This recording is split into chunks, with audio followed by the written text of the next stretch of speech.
Hi everyone, this is Dr. Katie from Scribenote, and today I will show you how to use Teams mode.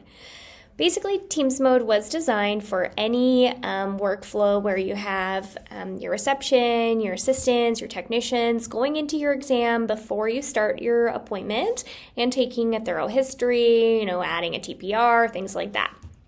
So on the web, you are once you're logged into your Scribenote app, then you go over here to the corner and you can select your team member on this list. So we will pretend that I'm doing a history for one of Jack's appointments.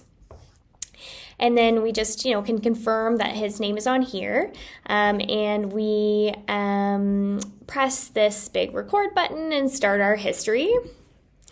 Dobby presented to the clinic today for an ear infection. He's been shaking his head and scratching for 3 or 4 days now. Owners have cleaned the ears, but they are red. Dobby is currently eating a hypoallergenic food. So we can see that processing in Jack's account. And then, then obviously just don't forget to go back and switch it to your own account.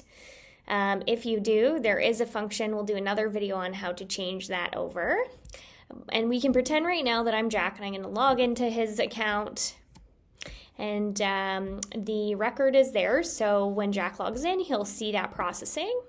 Now he can either go in and add to the recording before he sees what's been processed, which is totally fair, or he can wait for the exam to finish.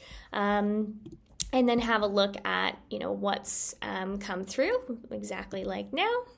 And so, he can see kind of what's already been recorded there. I hope that helps.